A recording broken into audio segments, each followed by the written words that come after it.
On live national TV, Jasmine Crockett obliterated Trump's so-called Department of WARE in just 47 explosive seconds, exposing $800 million stolen from prevention programs, 2,000 police jobs left unfunded, and leaked files proving it was nothing but a political stunt. The chamber froze, millions gasped, and Chicago trembled as fury turned into stunned silence.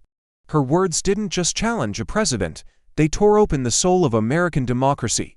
And now the question is, when power disguises fear, as secure, the broadcast didn't begin with a smile or even a warning. It began with a blast, red sirens flooding the screen as anchors stumbled over their own scripts. On the giant wall behind them, Trump's Truth Social post glow in massive block letters. Chipocalypse now, Department of War. A meme dressed like a manifesto, it showed Chicago's skyline smothered in smoke, helicopters swarming like vultures. The caption wasn't policy, it was provocation. And across America, millions sat stunned, realizing that for the first time in generations, a sitting president had openly branded one of his own cities a war zone. Chicago felt the tremor instantly. Phones buzzed across the South Side. Rumors of federal troops already staging near O'Hare. Armored trucks sighted on the Eisenhower. In Bronzeville, church bells rang at the wrong hour, their clang more alarm than prayer. In Englewood, a youth basketball game broke apart when someone shouted guards coming. Even before soldiers touched the ground, fear had already occupied the streets. Inside a cramped office on Capitol Hill, Jasmine Crockett slammed a folder shut. She had read it a dozen times, but the numbers only grew sharper. $800 million ripped from prevention programs that kept kids alive. 2,000 police jobs unfunded while violence rose. And now, instead of reinvesting in communities, Trump dared to call Chicago a battlefield. This isn't leadership, she muttered, her voice tight but clear. It's tyranny. Her aides exchanged glances. They had seen her angry. But this was different. This was war paint. The hearing room downstairs was already packed. Reporters jostled for angles, their cameras trained on the empty witness chair where Jasmine would soon sit. Every lens searched for the tremor in her hand, the crack in her voice, the moment they could freeze into a headline. But Jasmine didn't tremble. She carried with her the echoes of mothers who buried their sons, of neighborhoods gutted not by crime alone but by the cruelty of neglect. Then came the twist. Her phone buzzed with a new message from an unlisted number. Tonight, show them the truth. File name. War show. Attached was a document. A leak. A trap, but the subject line was undeniable. She locked the screen, heart pounding, adrenaline sharpening her breath. Could this be the proof that Trump's Department of War was nothing more than a political stunt scripted for the cameras? She didn't know yet, but she knew one thing. Silence was no longer an option. The anchor's voice thundered through the chamber speakers as the hearing went live. America waits for answers. Is Chicago under siege or under show? A hush fell. The nation leaned in. Jasmine's hands gripped the desk as she raised her eyes to the lens, unflinching, ready to speak not just to the committee but to every kitchen, every living room, every trembling hand in Chicago. Her first words cut through the static like, "Class, Mr. President, you can flood our screens with helicopters and hashtags, but you cannot drown out the truth. You stripped $800 million from safety, abandoned 2,000 officers, and dared to call it protection. You don't wage war on crime. You wage war on your own people." The room froze, America gasped. And a single question thundered louder than the sirens on screen. What happens when a president turns his own citizens into enemies? The morning after Trump's Department of War post, Chicago woke to a silence more haunting than sirens. Tilson should have been alive with brass bands, papal picado, and shouts of "Viva Mexico" for Independence Day, but instead the streets felt half empty. The parade thinned like smoke. Mothers clutched their children closer. Fathers scanned rooftops as if expecting helicopters, and vendors counted their earnings with eyes fixed on the sky. Celebration had curdled into suspicion, and joy into dread. A bakery owner, flour still clinging to her apron, admitted to reporters she almost didn't open her shop. What if ICE uses today to raid? What if the guard shows up in the crowd? She whispered. A college student carrying a Mexican flag folded at mid-March, ashamed to wave it where cameras might mistake her pride for protest. In the at St. Anthony's, doctors traded rumors in hushed voices. Patients already trickling in, not with wounds, but with panic attacks, chest tightness, children trembling after seeing men in tactical gear near a train station. The city wasn't bleeding yet, but it was suffocating. When Jasmine Crockett arrived in Pilsen, the energy shifted. Cameras swarmed her like bees, but she brushed them aside to kneel beside an elderly man sitting alone on the curb, holding a faded parade banner. She hugged mothers clutching toddlers, shook hands with vendors too afraid to smile, and leaned into the crowd, not as a politician, but as a neighbor. "I will not let fear win," she told them, her voice steady, her hand gripping the mic as if it were a lifeline.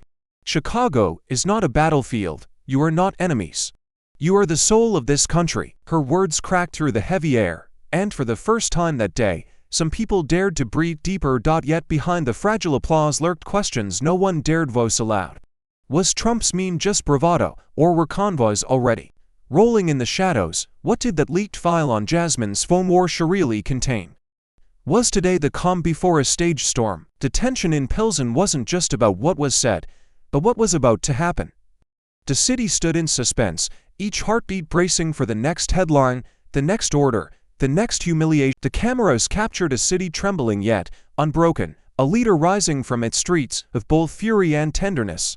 Chicago had been branded a war zone, but in that moment, the people refused to surrender their humanity, and so the story sharpened into a single, searing question: can one voice, armed with truth and courage, stand against the machinery of fear before it crushes an entire city? By dawn, the headlines were already screaming: Congress summons Trump over Department of War. Cable networks cut into regular programming, their tickers flashing crimson as producers promised a confrontation that would split the country in two. The hearing would be live, unedited, broadcast from the heart of Capitol Hill. America was no longer a bystander. It was the jury. In her office, Jasmine Crockett sat alone at the long oak table, the blinds drawn, the glow of a single desk lamp washing over a stack of documents stamped in Ray, Confidential, Project Warshow. The memos read like a script, not a security plan. Instructions to stage convoys at high-visibility intersections, directives to prioritize optics over outcomes, and even notes on camera angles for armored vehicles. Each page reeked of manipulation, proof that this was less about safety and more about spectacle. She traced the margin with her pen, circling the phrase "divert from Epstein." Inflation, foreign failures, rage tightened her jaw. This wasn't governance, it was theater with American lives as props. Down the corridor, aides whispered about the risks. Leaking these memos could be career-ending if she mishandled it, but silence was no longer an option. She pressed the folder close and whispered under her breath, "If he wants war, he'll get a war of truth." Her reflection in the glass door showed not fear but resolve, her pulse steady even as the weight of millions pressed on her shoulders. Meanwhile, in the West Wing, Trump rehearsed like a showman before a crowd. Advisors flanked him with talking points. Blame Democrats for Chicago's crime. Brand Crockett as radical. Paint every critic as an American. But Trump didn't need notes. He wanted theater, humiliation, the viral clip where Jasmine froze under his glare. "She thinks she's tough," he sneered. "I'll crush her on live TV. And the crowd will love it." His media team queued up graphics, Chicago in flames, crime stats exaggerated in bold red, sound bites cut for rage instead of reason. It wasn't a defense, it was an ambush. By midday, the Capitol was locked down tighter than an inauguration. Reporters swarmed the marble steps, cameras mounted like artillery, commentators breathless. What will she reveal? How will he respond? Inside, the hearing room glowed under surgical lights, every chair polished, every microphone live, every silence ready to be replayed 1,000 times. On giant monitors, a split screen flickered. Trump on one. The cameras locked in as the chairman gave the floor to the president. Trump leaned forward, gripping the microphone with both hands, his lips curling into the familiar smirk that signaled the beginning of a performance. His voice, amplified and sharp, cracked through the chamber like a whip. "Chicago is a hellhole, and I alone will bring order. The Department of War will clean your streets, silence your chaos, and remind you who's in charge." He paused for effect, letting the insult hang in the air, feeding off the gasps that rippled through the gallery. For Trump, this was not testimony, it was theater, and the nation was his captive audience. Jasmine Crockett did not flinch. She had heard the rehearsed venom, the sound bites designed for primetime rage. She slowly slid the war show folder onto the table, her fingers tapping it once before she raised her chin and spoke with the calm fury of someone who had been waiting her entire life for this moment. "Mr. President," she said, her words deliberate, slicing through the nose, "you cut $800 million from programs that keep families safe. You left 2,000 police jobs unfunded while violence climbed. You don't lead, you terrorize, you don't protect, you perform." The chamber erupted like a struck match. Gasps exploded into shouts, the audience torn between shock and applause. Cameras zoomed on Trump's reddening face, his smirk evaporating into a scowl as murmurs of tyrant echoed across the room. Staffers scrambled to hush the gallery, but the damage was done. Crockett had landed a blow that could not be edited out, could not be spun away. Trump pounded the desk, veins bulging, his voice cracking with rage. "You're lying, you're weak. Chicago begged me for help, and I will deliver it whether you like it or not. You're just another radical trying to destroy America from within." His words echoed like cannon fire, but this time they didn't silence the room. They fed it. The murmurs grew louder, the tension cold tighter, every eye fixed on Jasmine, waiting to see if she would fold or fight back. She leaned in, her voice low but piercing, each syllable landing like a hammer. "Do not mistake cruelty for strength. Do not call propaganda protection. And do not dare stand here and pretend you care about my city when your own pen made it weaker, poorer, and less safe." Her eyes never left his, her hand resting firmly on the folder that held his secrets, her posture daring him to blink. He didn't, but he also didn't laugh. For the first time, the stage belonged to her. The nation felt the shift, a subtle but seismic moment where the spectacle bent under the weight of truth. The split-screen broadcast told the story. Trump raging, Jasmine unbroken, the tension a live wire sparking across millions of screens. And beneath it all, one question pulsed louder than the applause, louder than the gavel slamming for order, louder than the president's rage. Can truth, spoken without fear, cut through the spectacle of power before it consumes everything? The air inside the chamber had already turned electric, every word carrying the weight of millions watching outside.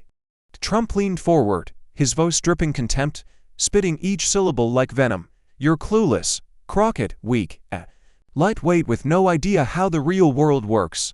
While you read your little memos, I'm out here saving a city drowning in crime." His eyes narrowed, the sneer curling into a showman's grin, feeding the cameras what they came for: cruelty disguised as strength. Jasmine didn't blink. She waited, letting his insults echo and decay in the silence before she rose from her chair, slow, deliberate, every movement captured by lenses hungry for the shot. Her voice came low at first, sharp as glass. "You call me clueless, weak? Mr. President, you are a bully dressed as a president. You don't want safety, you want spectacle. You don't want a solution, you want a meme." The words hit like a fist across the table, not shouted but carved, and the gallery gasped. As those struck themselves, Trump slammed the desk with an open palm, the microphone rattling, his face blotched crimson. "Don't you dare," he thundered, spit catching the light. "You sit there, grandstanding, pretending you care while your city burns. I'll show you what real power looks like." His fist struck again, louder, and the sound reverberated through the chamber like artillery fire. The cameras zoomed so close the veins on his temple pulsed like live wires. His fury now a headline, his control unraveling before the world's eyes. Jasmine leaned forward, closer to the mic, her tone unflinching, steady as a heartbeat. "Real power isn't screaming at mothers to bury their children. Real power isn't cutting $800 million from the programs that keep those children alive. Real power isn't turning Chicago into a backdrop for your ego. Real power is protecting the people you swore to serve. And that's the one thing you've never done." Her voice rose now, crescendoing with righteous fire. "You don't fight for America, you fight for applause." The chamber froze. Even the gavel hesitated in midair. Reporters, lawmakers, staffers, the audience in the gallery, all locked in stunned silence. No cough, no shuffle, no whisper. 47 long seconds where nothing moved except the red tally lights on the cameras, blinking like watchful eyes. The silence itself became louder than the insults, heavier than the fury. It was the kind of silence that breaks history in two. Before and after. And then, like thunder rolling over a battlefield, the questions erupted. Not from the chamber, not from the lawmakers, but from the millions watching at home, their screens glowing with the same split-screen shot. Trump trembling with rage, Jasmine calm in defiance, the folder labeled War Show at her fingertips. The country leaned in, breathless, as one unshakable thought filled the void. What is more dangerous to a nation's soul? The silence of fear that lets lies fester, or the roar of lies that seeks to drown out the truth? The chamber was still vibrating from the clash, the echo of Trump's desk slam lingering in the marble. Into that silence came another voice, steady but thunderous in its authority. Governor J.B. Pritzker. Trump's eyes darted toward him, but before he could cut in, Mayor Brandon Johnson leaned forward, his voice rising with the raw anger of a city under siege. Chicago will not aid a political stunt. Our police will not serve as props for a president's photo op. We will not turn our neighborhoods into backdrops for campaign memes. His fist clenched around the microphone as he leaned closer, every camera zooming to capture the fury in his eyes. Mr. President, you call us a hellhole, I call you a coward. You wage war against your own citizens because you cannot win with truth. The chamber erupted in applause, shouts, and a few scattered boos, but the momentum had shifted. Trump was no longer unchecked. He was surrounded. Then came the voice that carried the heaviest weight, not from elected office, but from decades of service. Retired General Hayes, former head of Illinois' National Guard, rose slowly from the witness row, his uniform adorned with medals that caught the studio lights. The room hushed as if instinctively saluting. His voice carried the steel of command, the sorrow of memory. I have deployed soldiers into war zones overseas, he began, his eyes locked on Trump, and I have seen what happens when governments turn their weapons inward. Once the military is ordered against civilians, the line between protector and oppressor is shattered. That stain never washes off. It destroys trust forever. Trust in leaders, trust in law, trust in the flag itself. His pause was deliberate, his gaze piercing, as though addressing not just Trump but the millions watching. A president who treats his own citizens as enemies is not preserving democracy. He is dismantling it. The chamber sat frozen, lawmakers shifting uncomfortably in their seats. Outside the Capitol, protesters pressed against barricades, their chants audible even through the thick walls. No war on Chicago. No war on us. Helicopters circled overhead, feeding live footage to the split-screen broadcast. Inside, truth spoken with solemn clarity. Outside, fear and defiance colliding in the streets. Trump sat back, jaw clenched, face unreadable. For the first time, he did not interrupt. He couldn't. The words of the governor, the mayor, the general had landed with the weight of history itself. Yet beneath the silence lurked a darker truth, one no warning could erase. Power rarely retreats on its own. And so the question settled. The chamber had barely recovered from the governor, the mayor, and the general when the true shock arrived. A commotion stirred at the press row, a journalist in a navy blazer forcing his way past aides, his press badge swinging like a weapon. Security moved to intercept, but he raised both hands, holding a small silver flash drive between his fingers. For the record, he shouted, voice cracking through the tension, this changes everything. The room stilled. He pressed the drive into the palm of a congressional clerk, his whisper just loud enough to be caught by the microphones. Project War Show. The clerk's hands trembled as he carried the device forward like contraband. A technician plugged it into the main console. The monitors flickered once, then filled with the first page of the leaked memo. The words burned in black on white, brutal in their bluntness: deploy troops to distract from Epstein, inflation, and foreign policy failures. Prioritize optics, ensure helicopter visuals. Coordinate with media outlets for maximum impact. The audience gasped, a tidal wave of disbelief flooding the gallery. Lawmakers leaned over their desks, eyes widening as line after line appeared, the truth unspooling in real time. Trump lurched forward, barking, "That's fake, it's fake," but the metadata at the corner of the screen glowed undeniable. Executive Communications, Office of the President, timestamped to 14 a.m., 1 week ago. The chamber buzzed like a hornet's nest struck open. A senator clutched his temples. Reporters scrambled to beam the files out to waiting newsrooms. Hashtags detonated across the country before Trump could even catch his breath. Jasmine's hand hovered over the folder she had brought, her instincts confirmed, her pulse steady as steel. She didn't smile. She didn't gloat. Instead, she rose, her voice amplified above the chaos. "Mr. President, you called Chicago a hellhole, but these memos reveal the truth. You are not fighting crime. You are scripting fear like a television show. You turned Americans into extras on your stage, their pain into your backdrop." She slammed the papers on the desk, the sound cracked like a gunshot, and the silence that followed was deafening. Trump's face twisted, fury radiating as he shouted over her. "It's lies, it's staged by the left, she's conspiring with fake journalists." He pointed a trembling finger at Jasmine, his voice climbing into rage, but the crowd was no longer with him. Eyes were glued to the screen, to the cold black font that betrayed his strategy, his arrogance, his calculation. For the first time, the myth of control slipped. He looked less like a commander-in-chief and more like a man caught in his own snare.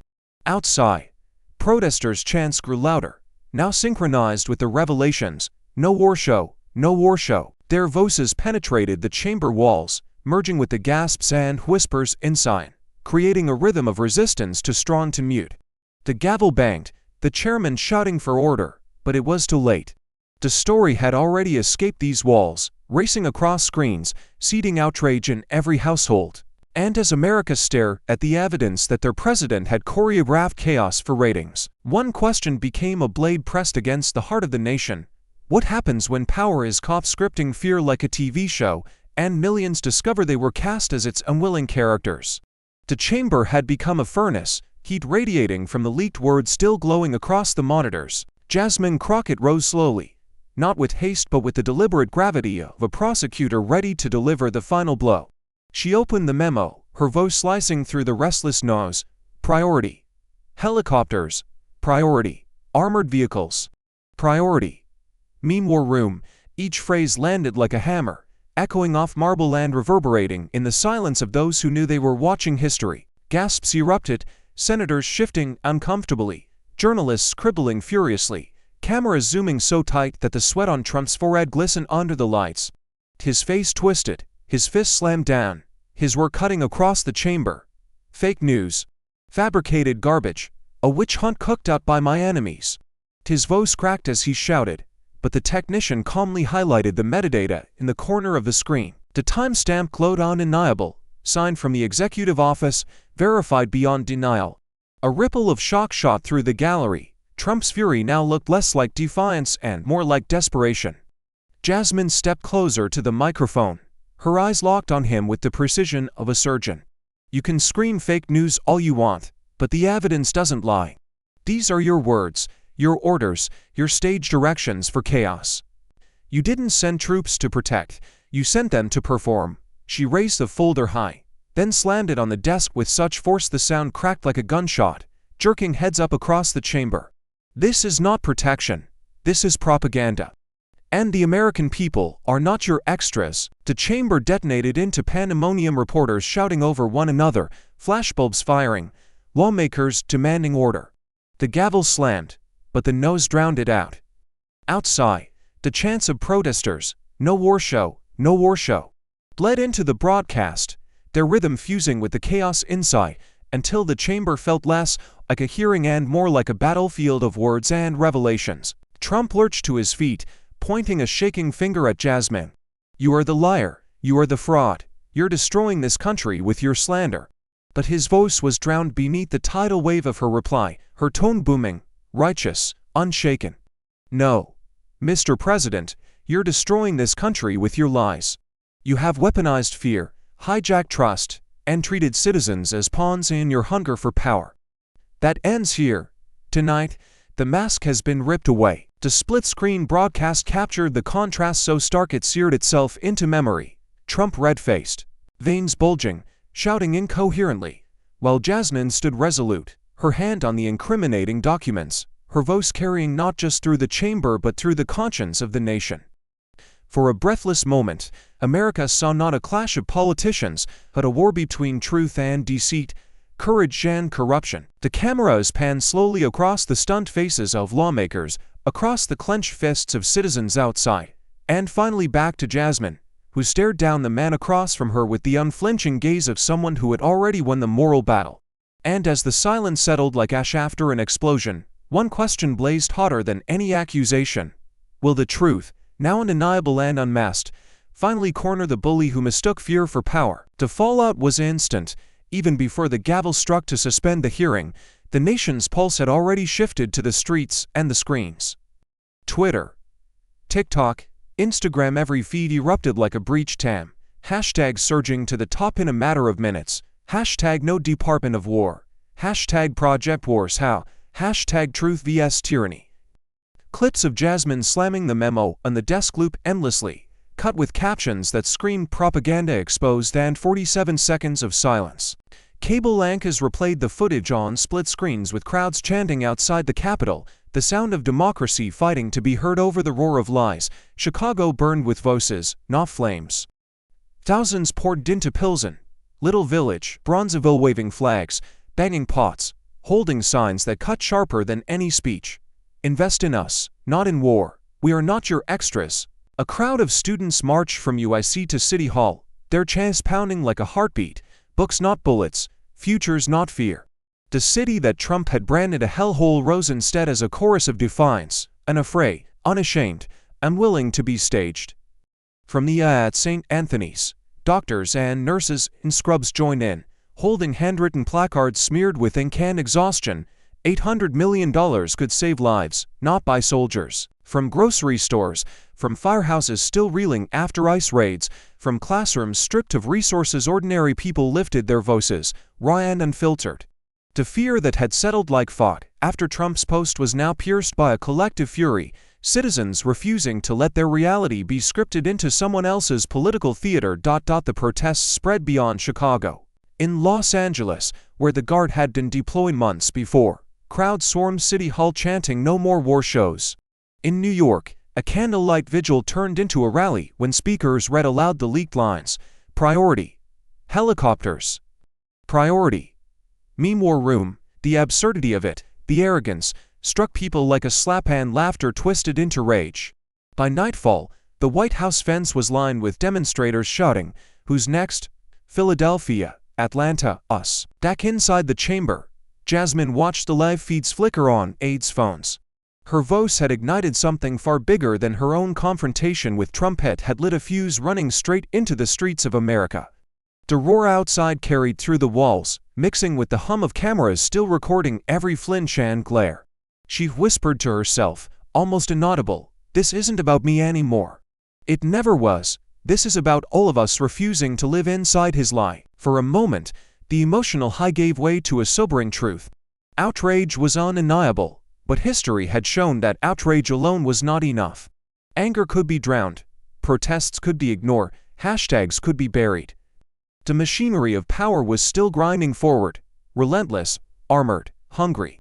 The question was whether this storm of voices could bend to or whether it would pass like so many before, leaving only scars. And so, as the chants thundered louder than the gavel, the nation's gaze turned not to the president, not even to Jasmine, but to itself. Because the future would not be decided by a single revelation or a single hearing, it would be written by what millions chose to do next. And the question hung in the night like a verdict waiting to fall. Can public outrage, fierce and unfiltered, truly rewrite the script of history before it repeats its darkest scenes? The roar of the protests outside still vibrated through the chamber walls when the chairman called the next witness. The cameras panned to the far end of the panel, where a man in green scrubs sat rigid, his ID badge from St. Anthony's Hospital still clipped to his chest. He hadn't changed clothes since the night shift. The wrinkles in the fabric told their own story. His nameplate read Dr. Luis Herrera, Emergency Medicine. When he leaned into the microphone, the room fell into a hush. "I'm not here to talk about politics," Herrera began, his voice carrying the tired weight of someone who had stared too long into the dark. "I'm here to talk about what fear does to children." His words cracked slightly, not from nerves but from the rawness of memory. He described the night the National Guard rolled past his neighborhood in armored trucks, the windows rattling, the lights flashing like a siege. "Within 2 hours," he said, "Mile was filled with children. Not from bullets, not from crime, from terror. 8-year-olds with chest pain, 10-year-olds hyperventilating. A 13-year-old was so frozen with panic he didn't speak a word for hours." Gasps rippled across the gallery, reporters leaned closer. Herrera's voice grew tighter, sharper. You think trauma is measured in blood, but fear bleeds, too. It seeps into the bones, it silences voices. A girl 12 years old told me she couldn't sleep because she thought the soldiers outside were coming for her father. She hadn't closed her eyes in 3 days. He paused, gripping the desk until his knuckles whitened. Fear keeps victims silent, it keeps witnesses silent. And silence lets violence grow unchecked. Trump shifted in his seat, his arms crossed, his jaw tight. For the first time he didn't interrupt, but his glare drilled into the doctor like a threat. Herrera ignored him. He opened a folder, pulling out anonymized patient charts. These are not hypotheticals, these are names, ages, vitals. A 9-year-old with blood pressure so high it mimicked a stroke. A 15-year-old with asthma triggered by panic so severe she nearly suffocated. This is what happens when a president treats neighborhoods like battlefields. The silence in the chamber deepened, heavier than stone. Even lawmakers who had bristled moments before now sat slack, their eyes darting toward the screens displaying Herrera's documents. Jasmine Crockett leaned forward, her face carved in anguish and fury, her hand pressed to her chest as if holding back the weight of his words. Herrera finally looked up from his notes, his voice steady but shaking with fury beneath the calm. I swore an oath to save lives, but I cannot save a child from the terror of a government that points its power at them. I cannot treat a democracy that chooses propaganda over protection. If we let this continue, the silence will not just belong to the victims, it will belong to the entire nation. The chamber was so still it seemed the air itself had stopped moving. Outside, chants softened for a moment, as though the crowd itself had paused to listen. And the question left hanging in that unbearable quiet struck deeper than any accusation. How many voices must go silent? How many children must live in fear before America finally hears the truth? The chairman called the next witness, and a hush rippled through the chamber as a young mother stepped forward, her toddler clutching her sleeve, eyes wide at the sea of cameras. Her voice shook, but not from weakness. Each word carried the ache of someone who had lived too long under threat. 2 weeks ago, she began, ICE raided the firehouse where my brother volunteers. A firehouse, they lined up men in uniform, demanding papers, dragging them out in front of their children. Do you know what that does to a family? To a community that's supposed to trust the people who save lives? Her words cracked, and the toddler buried his face in her shoulder. Gasps spread across the gallery, but the mother stood firm. We live in constant terror. Every knock on the door feels like the last time we'll see each other. Another father, hands rough from construction work, testified next. He spoke of driving routes mapped not by convenience but by fear, avoiding streets where ICE vans parked like predators. I tuck my kids in at night, he said, and I pray they don't wake up to strangers tearing our family apart. How can you call that protection? The cameras caught the trembling in his voice, the anger quivering just beneath the grief. Then came the students. A teenage girl, backpack slung over her chair, stood with a defiance that belied her years. We don't need soldiers in our schools, we need scholarships, we need books. We need hope, not helicopters. Her voice rose, cracking but unyielding. We are tired of being treated like suspects when all we want is a future. The gallery erupted in applause, the sound swelling until the gavel could barely contain it. Trump rolled his eyes, muttering into his mic, but the cameras caught it, and the disdain only fueled the outrage. In the middle of it all, Jasmine moved from her seat, breaking protocol, crossing to where a boy of 16 sat frozen, tears streaking down his cheeks. The chamber held its breath as she knelt in front of him, ignoring the cameras, ignoring Trump's scowl. She placed a hand on his trembling arm and whispered into the microphone so all could hear. You deserve dreams, not nightmares. You deserve a future built on hope, not fear. The boy broke into sobs, clutching her hand as though it were the only anchor in a storm. The moment seared itself into the screens of millions watching, an image of leadership not in power, but in empathy. The noise in the chamber softened to a different rhythm, not rage, not chaos, but the raw hum of humanity exposed. These were not statistics, not headlines, not props for a political stunt. They were families, children, futures trembling under the shadow of militarization. And as the crowd outside chanted louder, their voices merging with those inside, the story no longer belonged to politicians, but to people daring to demand their dignity. And so, as the boy wiped his eyes and Jasmine returned to her seat, the nation confronted a question that cut to its core. Will America choose to uplift its youth with hope and opportunity, or continue to weaponize their fear for the sake of power? The chamber was still vibrating with emotion from the family's testimony when Jasmine Crockett stood once more, her hand pressing firmly on a stack of papers as though steadying the weight of an entire city. She didn't raise her voice. She didn't need to. "Let's cut through the slogans and the memes," she began, her tone cold, sharp, merciless.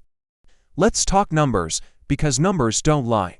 She held up the first page, the spotlight catching the black ink of a budget line, $200 million. That's what this administration spent deploying the National Guard in Los Angeles. $200 million for a military show of force that solved nothing. She flipped to the next page with a snap. $200 million would have hired 2,000 police officers in Chicago. 2,000. Real people, real jobs, real safety. Instead, we got soldiers in the streets and communities in fear. The murmurs swelled, lawmakers leaning forward, reporters scribbling so fast their pens tore paper. Jasmine didn't stop. $800 million slashed from prevention programs across this country, programs proven to stop violence before it begins, youth mentorships, job training. Mental health services, gone, cut, left to rot while this president builds his Department of War. She slammed the folder shut, the sound cracking through the air like a gavel. That $800 million was our shield. And he threw it away so he could buy better optics for his next rally. Trump muttered into his mic, "Fake math, made up numbers," but the technicians had already pulled the data onto the monitors. The figures glowed in brutal clarity. $200 million for LA Guard deployment, $800 million in cuts confirmed by the Office of Management and Budget. Gasps erupted across the gallery, a senator's jaw dropped. One congresswoman covered her face with her hands. The truth wasn't abstract anymore. It was tallied in black and white. Undeniable. Jasmine stepped closer, her eyes locked on Trump. This isn't about Chicago versus Washington. This is about every American who wonders why their schools crumble while tanks roll down their streets. It's about every parent who wonders why there's no counselor for their child but plenty of cash for soldiers with rifles. It's about numbers, Mr. President, numbers you can't shout down. Trump slammed the desk again, but this time it rang hollow, drowned by the avalanche of figures staring him down. "You want slogans?" Jasmine's voice cut through the uproar. "Here's one. 200 million buys soldiers. 200 million could have bought protection. 800 million could have bought hope. You chose fear. You chose war. And the American people are the ones paying the price." The chamber stood in stunned silence, the weight of the math pressing heavier than any speech. It wasn't just rhetoric now. It was an indictment written in dollars and cents, proof that priorities had been weaponized against the very people leaders were sworn to defend. And as the camera zoomed on Jasmine's unflinching stare, the question landed like a thunderclap, too sharp to ignore, too heavy to forget. When numbers speak louder than slogans, who among us dares to truly listen? The chamber still reeled from Jasmine's numbers when a new voice cut through the haze, sharper, colder, laced with urgency. Representative Mike Quigley of Illinois rose from his seat, his hand flat on the desk, his gaze sweeping the room. He didn't waste time on pleasantries. "While this president memes war at home," Quigley declared, "Vladimir Putin gains abroad." His words landed like a detonation. Cameras pivoted instantly, every lens trained on him, as the temperature in the chamber dropped into a deeper, more dangerous register. He held up a dossier marked with NATO insignia, flipping to the highlighted section. "Russia's manpower advantage in Ukraine is 6-1. 6 soldiers for every Ukrainian fighter. And still, Ukraine fights. Still, Zelensky begs us for help. He came here, stood in this very capital, asking us to move swiftly before that imbalance crushed his people. But what did he get? Delays, excuses, optics. While Trump was busy staging armored vehicles for a war show in Chicago, Putin was tightening his grip on Kyiv, Kharkiv, and the Donbass. The monitors behind him lit up with satellite images, Russian convoys stretching like veins across scorched earth, Ukrainian trenches dug in desperation, the imbalance written in cold geography. Trump tried to interject, his voice thick with scorn. "Ukraine's not my problem. America comes first," but Quigley's voice rolled over him. steady and unyielding. No, Mr. President, America comes last when its leader cowers before dictators, flexes against his own people. You've turned citizens into enemies while letting tyrants abroad feast on your weakness. History will not forgive that inversion of duty. The gallery gasped, some applauding, some too stunned to move. Jasmine leaned back in her chair, her expression grim but resolute, as if Quigley's warning was the missing piece of the puzzle she had been building. It wasn't just Chicago. It wasn't just propaganda. It was a pattern. Fear weaponized at home, cowardice abroad. Quigley lifted his voice, hammering the point. Every day of delay, Putin gains ground. Every meme of war at home, Putin laughs. He sees the distraction. He sees a divided America. And he knows, when Trump shouts at children in Chicago, he whispers surrender to Moscow. The chamber rippled with shock. The split-screen broadcast cut from Quigley's stern face to Trump's reddening one, veins throbbing at his temple, fists clenching on the desk. Outside, protesters had begun to shift their chants. No longer just no war show. Now it was stop Putin, save us. The sound filtered through the walls, adding an almost apocalyptic rhythm to the moment. It was no longer a local fight. The world had just entered the room. Quigley's final words ran like a closing gavel. America cannot afford a leader strong on memes, a weak on dictators. Because when we meme ourselves into chaos, tyrants don't just watch, they advance. The silence that followed was suffocating, a silence not of peace but of dread, as if the nation realized in real time that its greatest threat was not only at the gates but seated at the witness table. And the question carved itself across every screen, sharp as a blade against the conscience of the country. What happens when a leader who bullies his own people proves powerless against the tyrants who truly threaten the world? The sting of Quigley's words still linger when Trump suddenly jolted forward, gripping the microphone, as though he might strangle it. His voice blasted through the chamber, brash and defiant, every syllable dripping with contempt. Ukraine is not my problem. Chicago is my stage. That's where I win. That's where I prove strength. And if the world doesn't like it, too bad. The declaration hit like a slap across the face of the chamber, lawmakers gasping, journalists fumbling for their recorders. On the monitors, the phrase Chicago is my stage looping real time, already etched into headlines before he had even finished the sentence. Jasmine leaned forward, eyes locked on him, her tone sharp as a blade pulled free from its sheath. Your stage, she fired back, the words ricocheting off marble. Your stage is America's graveyard of credibility. Every time you flex against children in Chicago while bowing to tyrants abroad, you bury our trust, our alliances, our strength. You're not performing for the people, you're performing for history, and history will remember this. As the moment America's light dimmed, the chamber erupted half in applause, half in horror. Trump's knuckles turned white as he slammed the desk, the microphone shrieking with feedback. You think you're tough, he roared, his face blotched red, eyes bulging. You think your little speeches matter. I am the show. I decide what America watches, what America fears. Chicago proves I can command attention anytime I want. His words spilled out like gasoline on a fire, and the cameras drank it in, split-screening his fury with the stone-cold calm of Jasmine sitting just feet away. She didn't raise her voice, she didn't need to. Commanding attention isn't the same as commanding respect. And right now, Mr. President, the world sees you for what you are, a bully at home, a coward abroad. Gasps detonated across the gallery, thunderous, unstoppable. The chairman pounded the gavel, but the room had already exploded into shouts, reporters ailing questions, aides rushing forward, protesters outside pounding the barricades as if the chamber itself were trembling under the weight of truth colliding with arrogance. Trump's lips curled into a snarl, but for a flicker of fraction was second the cameras caught it, the hesitation, the doubt, the terror of a man whose performance was unraveling under the bright lights. Jasmine, unflinching, pressed the moment like a general pressing the advantage. America's strength doesn't come from stages or stunts, she said, voice steady, steady enough to carry into living rooms across the nation. It comes from honor, alliances, truth. And right now, you are tearing that apart for applause you don't deserve. The silence that followed wasn't peace, it was the suffocating quiet of realization. A collective recognition that the president had just confessed his stage was not the world, not diplomacy, not leadership, but the weaponization of his own country.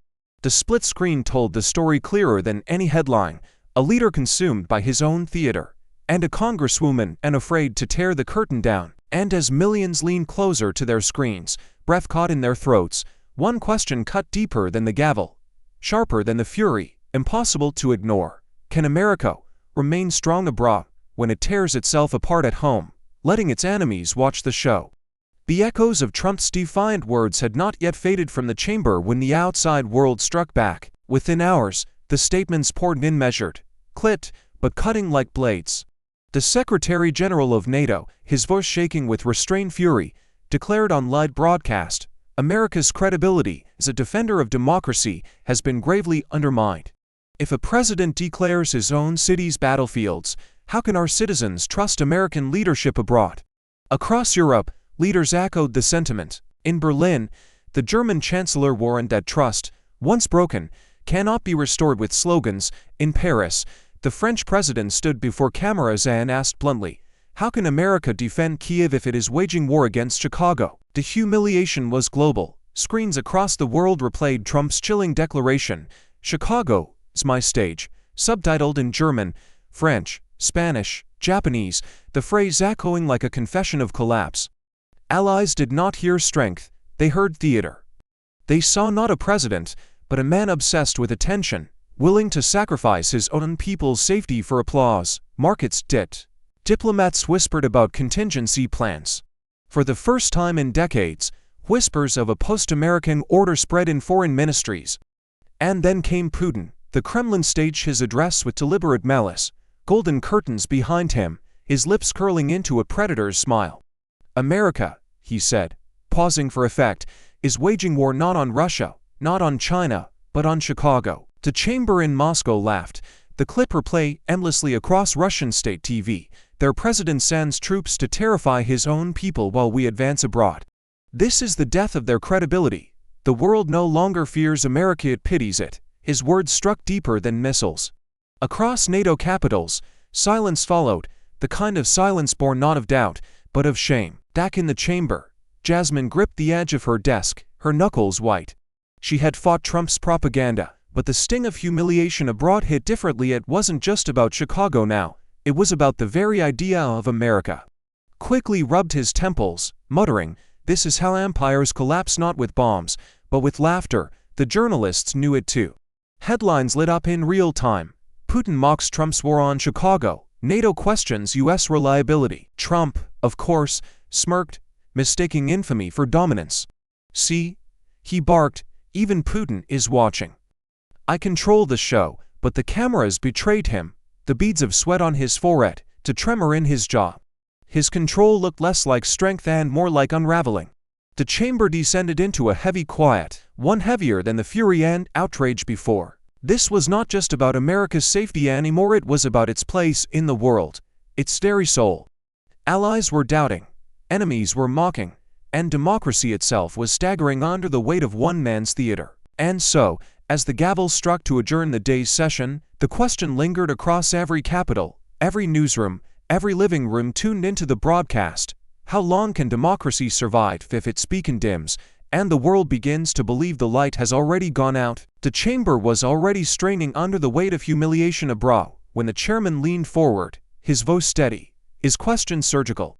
"Mr. President, were these deployments, these so-called Department of War operations, ever intended for anything other than political gain?" The air snapped hot, every ear tuned, every camera locked in. Trump shifted in his seat, his jaw grinding, sweat tracing a line down his temple.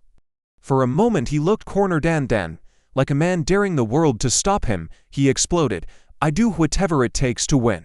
He shouted, the words ripping from his throat, louder than the gavel, sharper than any accusation.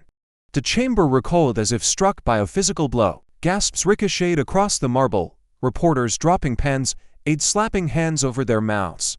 The confession hung in the air, not just words, but an admission of philosophy winning above truth, winning above justice, winning above democracy itself.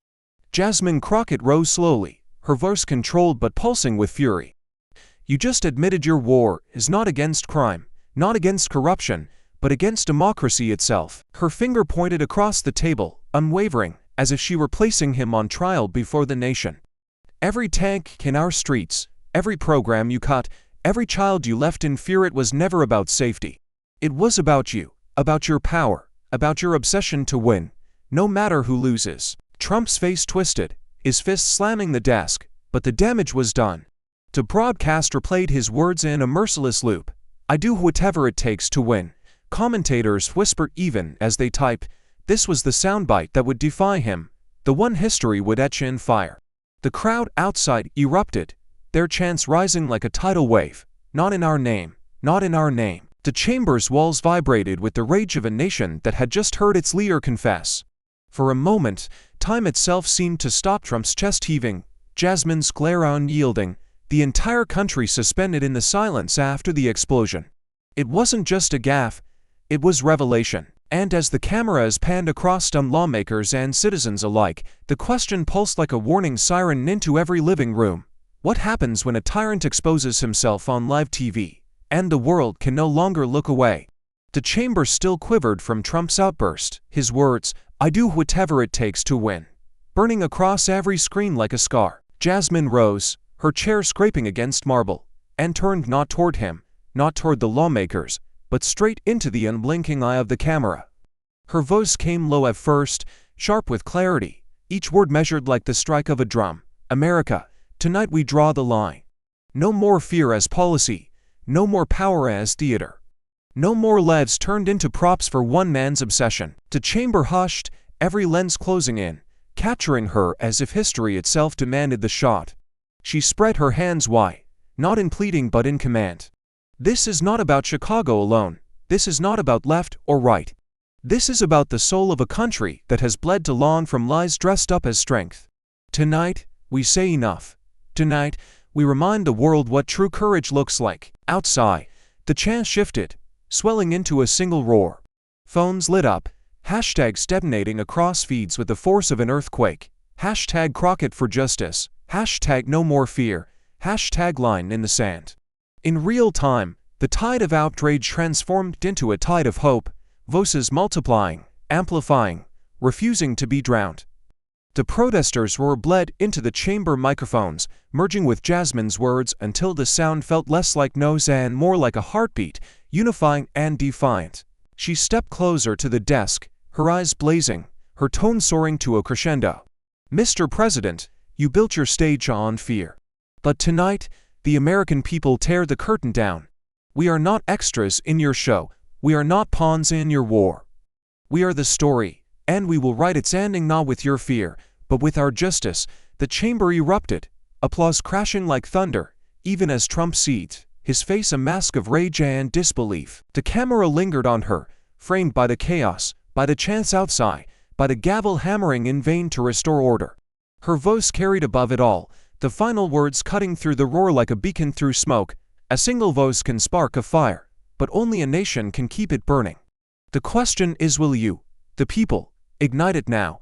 The final echo of Jasmine's words still hung in the air when the chamber exploded into chaos. A wave of lawmakers shot to their feet, fists raised, chanting in unison, justice, justice, justice. Their voices clashed with others who stormed out in outrage, slamming folders shut, their footsteps ricocheting down the marble corridors like gunfire. The split-screen broadcast captured both sides at once, defiance and retreat, conviction and collapse, America tearing itself open in real time. Trump's face twisted into something between rage and panic. He slammed the microphone aside, the screech of feedback cutting across the nose. This is over, he roared, his voice shaking, his composure gone. He shoved back his chair and stormed toward the exit, Secret Service scrambling to form a wall around him. The cameras pursued mercilessly, lenses zooming on his flushed face, beads of sweat catching the light as he shoved past aides, barking, "Get out of my way." Reporters bolted after him, microphones thrust forward, questions hurled like stones. Mr. President, did you just confess? Is the war show memo authentic? Do you regret calling Chicago your stage? His only answer was fury, his hand slamming the SUV door so hard the boom echoed back into the chamber. The image replayed instantly across networks, the president fleeing under a storm of questions he couldn't silence. Inside, Jasmine remained standing, her chest heaving, the chants of support swelling around her. protesters outside picked up the rhythm. They were emerging with the lawmakers' chant until the sound rattled the very windows of the Capitol. Staffers wept, some in despair, others in relief, as though they had just witnessed not a hearing, but a revolution in miniature. The gavel pounded in vain. The chairman's voice drowned beneath the tempest. It was no longer a hearing. It was a battlefield of voices, a cinematic eruption where the old rules no longer applied. The chamber, once paralyzed by fear, now surged with a chaotic energy that felt unstoppable, and as the cameras pulled back, capturing the pandemonium in wide shot, the lawmakers chanting, the protesters roaring. The empty chair where Trump had sat, the broadcast froze for millions of viewers on a single haunting question: is this the moment fear finally lost its grip, or the moment America stepped into a storm from which it can never return? The morning after the hearing, Chicago did not wake in silence, it woke in motion. From Pilsen to Bronzeville, from Little Village to the Loop, thousands poured into the streets, not with fear but with fire. Drums echoed through alleyways, banners stretched across bridges, and a single chant rose like thunder rolling off the lake: justice, not war. Justice, not war. Helicopter feeds that once showed empty boulevards now broadcast seas of people, their signs blazing brighter than any spotlight Trump could ever command. Jasmine Crockett walked at the center of it, her suit wrinkled, her voice hoarse from the night before, but her presence magnetic. Families pushed forward to embrace her, mothers pressing children into her arms as if passing hope itself from one generation to the next. An elderly woman wept as she clutched Jasmine's hand, whispering, "For the first time, I believe my grandchildren might see something better." Cameras caught every hug, every tear, every face alive with defiance. Children carried hand-painted signs, their letters crooked but their meaning clear: future greater than fear, books, not bullets, no more war shows. A boy barely 12 climbed onto his father's shoulders and shouted into a megaphone, his voice cracking but fierce, "We are not enemies, we are America." The crowd roared back, their response shaking the pavement, shaking the narrative, shaking the lie that had tried to brand them as targets. From rooftops, confetti rained down in bursts of green, white, and red colors of the parade Trump had tried to turn into a backdrop for fear, reclaimed now as symbols of pride. The march surged past police barricades not with violence, but with unrelenting solidarity. Officers themselves nodded, some even raising fists in quiet salute. The city that had been painted as a hellhole had become, in a single day, the living heartbeat of resistance. News anchors whispered that history was being written block by block, chant by chant, hug by hug. The split screen no longer showed Trump raging. It showed Jasmine embraced by her people, her image reflected in the faces around her. And as night fell and the chants echoed into the dark, a question lingered over the city and the nation alike, a question too powerful to dismiss: can love, fierce and unyielding, truly outlast the shadow of war and rewrite the future in its own image? By dawn, the verdict was already etched across headlines in fonts so bold they seemed to shout from every screen: Crockett freezes Trump, pin 47 seconds. Networks replayed the clip on a loop. Trump's desk slam, Jasmine's unflinching gaze, the stunned silence that swallowed the chamber whole.